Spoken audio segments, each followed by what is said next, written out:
Hölgyeim és uraim, üdvözletem mindenkinek! A mai videóban Szálasi Ferencről, a 20. századi magyar történelem egyik legmegosztóbb karakteréről lesz majd szó.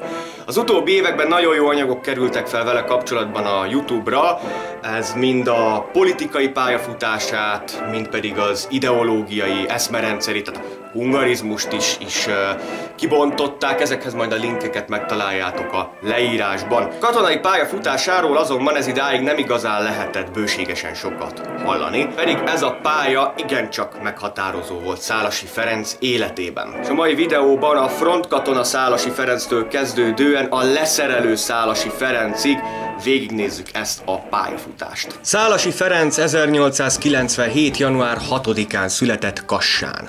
Édesapja katonai építésügyi tisztviselő volt, s mind a 4 fiát katonaiskolába adta. Főszereplőnk noha nem vágyódott teljesen a pálya irányába, visszaemlékezéseiben inkább egy misszionáriust és egy cipészmestert említ meg, kik gyerekként nagy hatást gyakoroltak rá, de a kőszegi katonai arreáliskolában ő is megkezdi a családi hagyományt. Kőszeg után Kismartonra katonai főreáliskolába, majd onnan a bécsúj helyi katonai akadémiára került. Az első világháború már egy éve dúlt, mikor 1915. augusztus 18-án hadnaggyá avatták az akadémia elvégeztével. És ahogy ez idő tájt a fiatal hadnagyok általánosságban, úgy menetelt ő is egyenest a frontra. Az osztrák-magyar monarchia haderejéhez, tehát a KUK-hoz tartozó második tiroli császárvadász ezredhez helyezték. Ez az ezred Bozenben állomásozott Dél-Tirolban, ez ekkor ugyebár még a monarchia, ma azonban már Olaszország része. Az ezred legénységének kb. 30%-a olasz anyanyelvű volt, ritka kivétel volt, hogy a császárvadász ezredhez magyar tiszt kerülhetett, és az is fontos, hogy a KUK alakulatain belül ez egy elitegységnek számított. Még a háború első hónapjaiban Galíciában, tehát a keleti oroszok elleni fronton óriási veszteségeket szenvedtek el, s helytállásukért és bátorságukért elsőként kaptak új zászlót Ferenc Józseftől. 1915-ben Lublin bevétele előtt átvezényelték őket az olasz frontra, először Isonzó térségébe, majd pedig hazai terepen, a Dolomit-hegységben küzdöttek az olaszok ellen. Közel 2500 méter magasságú hegyek között láttak el védelmet, az olasz alpini egységek folyamatos támadása mellett lavinák is tizedelték a katonákat. Igencsak mostoha terep volt ez, nem is ok nélkül nevezték az egyik csúcsot az itáliai katonák Vérhegynek. 1915. augusztus végén Szálasi Ferenc is a frontra került, 1915 karácsonyán azonban századparancsnoki teendőket lát el. Az 1916 májusi és júniusi harcokban parancsnoki teljesítménye miatt kitüntették. Egyes források azonban azt állítják, hogy ekkor Szálasi Ferenc még nem látott el frontszolgálatot. Nos, azon források, melyek az ellentmondások miatt kérdőn állnak az eddigiekkel, úgy tartják, hogy Szálasi Ferenc 1916 júniusában került először a frontra, és az 5. zászlóalj 18. századában volt tiszt. A császárvadászok közötti szolgálata ettől függetlenül minden bizonnyal stimmel, még most is, és ezen időben ezrede vissza is vonult, feladva a májusban elfoglalt területek egy részét. Ez év novemberében a második pótszázadhoz a második császárvadász ezred otthon maradt keretéhez kerül. Feltételezések szerint egészségügyi nehézségek miatt. 1916. november végén s december elején az ausztriai Krems városában elvégezte a hadsereg gáztanfolyamát, kiképzést kapva a harci gázok elleni védekezésre és azoknak támadó jellegű használatára is. Hozzá kell tenni, hogy a magashegyi frontokon erre aligha volt szüksége,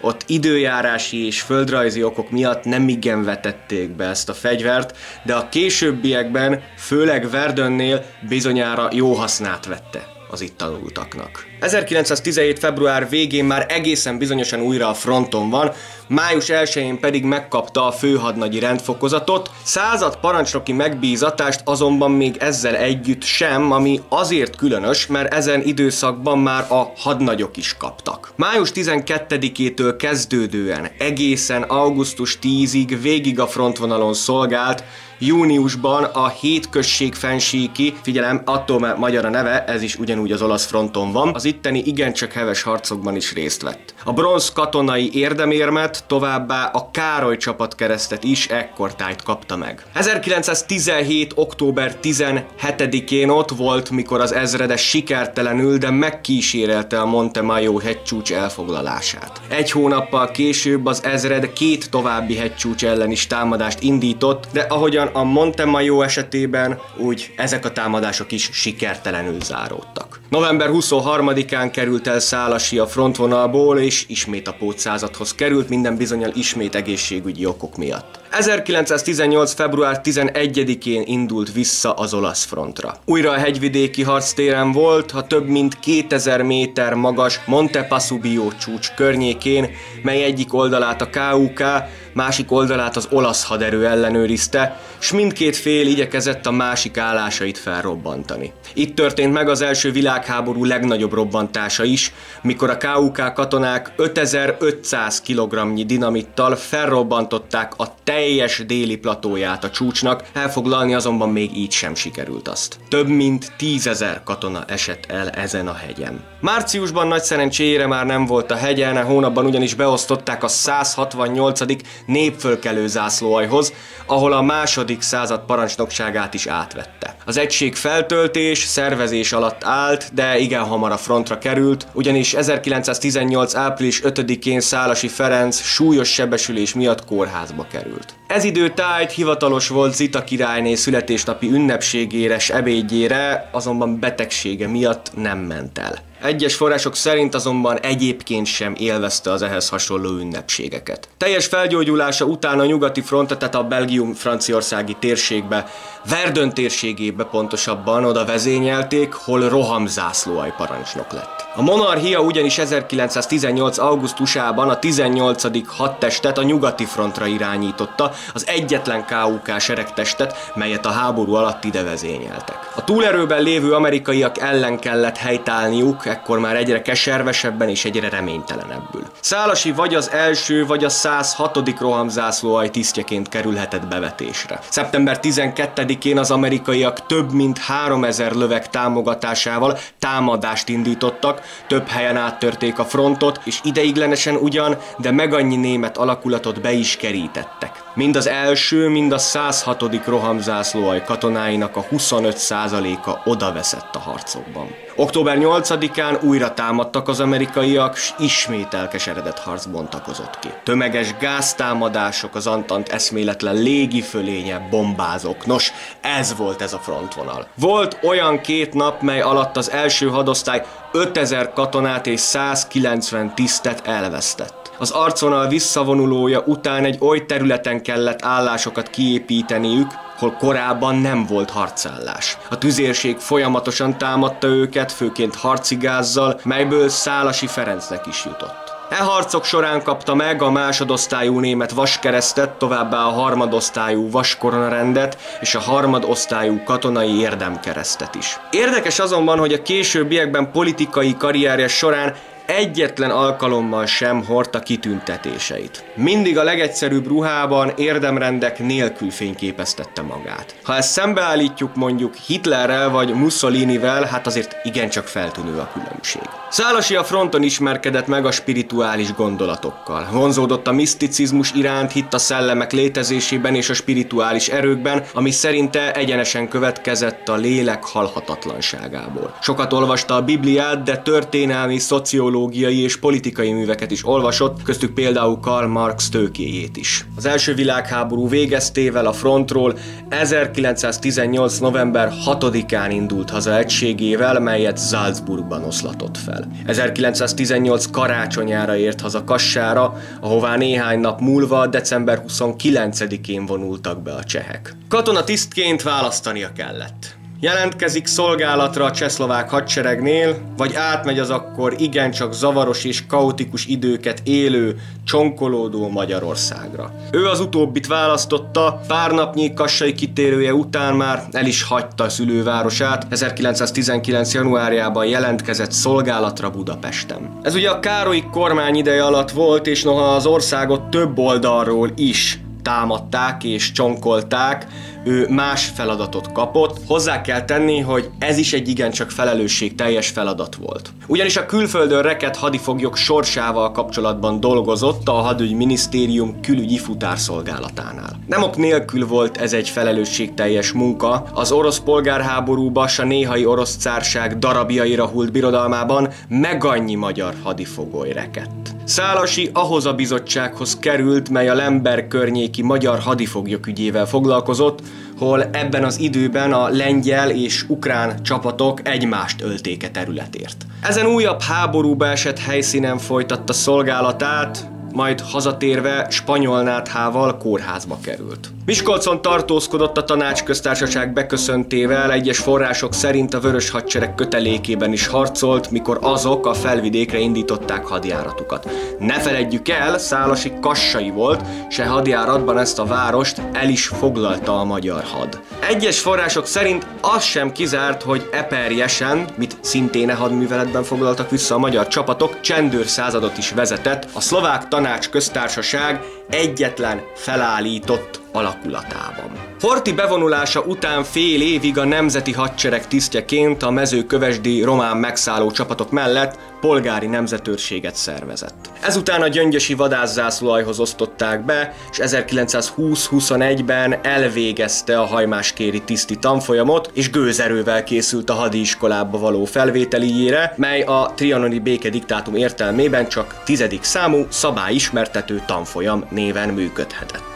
Eredményesen túljutott az igencsak nehéz felvételi vizsgán, 1924-ben elő is léptették századossá, 1925-ben pedig kitűnő eredménnyel befejezte tanulmányait. Ezen évben a vezérkarhoz került, érdekes azonban, hogy sokakkal ellentétben nem kérte a vitézi rendbe való felvételét, melyet hát egyébként nem is szívlelt. Ezen időkben számos későbbi pályafutása során fontosnak bizonyuló ismerettséget kötött, többek között például Beregfi Károllyal, ki az utolsó pillanatig becsületes, jóravaló embernek jellemezte Szálasit. Szálasi egyébként egy nagyon udvarias, tisztelettudó, megnyerő modorú, jó társalkodó tiszt volt. Felettesei katonai atasénak szánták, Párizsba kívánták őt küldeni, hogy fejlessze nyelvtudását. Gömbös Gyula, az ekkori hadügyminiszter azonban másképp ítélte meg Szálasi képességeit, s keresztül húzta ezzel kapcsolatos terveit. Fontos megjegyezni, hogy ez nem lebecsülést jelentett.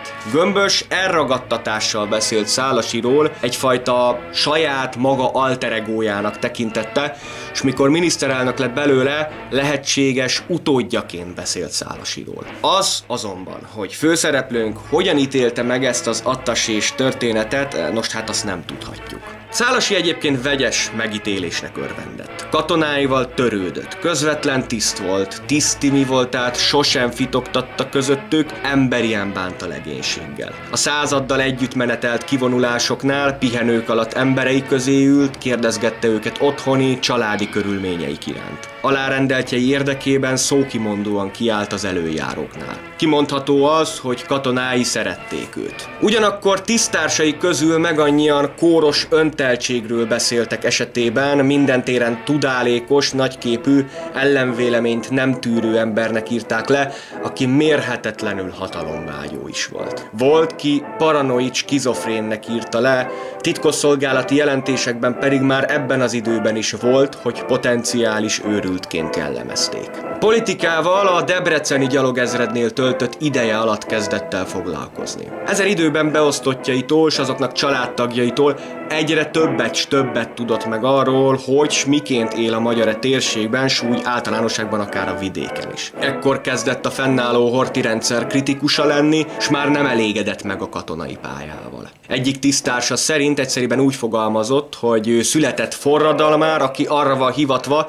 hogy megdöntse a poltronok, trehányok, panamisták és begyöpösödött fejűek uralmát. 1930-ban visszahelyezték a fővárosba, 1932-ben a legjobb eredménnyel tette le a vezérkari törzstiszti vizsgát, 1933-ban pedig 36 éves korában vezérkari őrnagy lett. Fényes, hanem a kor egyik legfényesebb magyar katonai karrierje állhatott volna előtte, ha nem lép rá a politikai pályát jelző ösvényre. Ugyanis ebben az időszakban jelentek meg első írott munkái. 1933 tavaszán jelentette meg a Magyar Állam felépítésének terve című 46 oldalas írását, és ezt minden egyes felettesének elküldte, bízva azoknak támogatásában. Hát ellenkezőleg történtek a dolgok. A vezérkarban meg annyian túl szocialistának találták gondolatait, de leginkább azt tette be a kulcsot, hogy Szálasi népszavazást tartatott volna a Horthy korszak összes politikusának felelősségre vonásáról,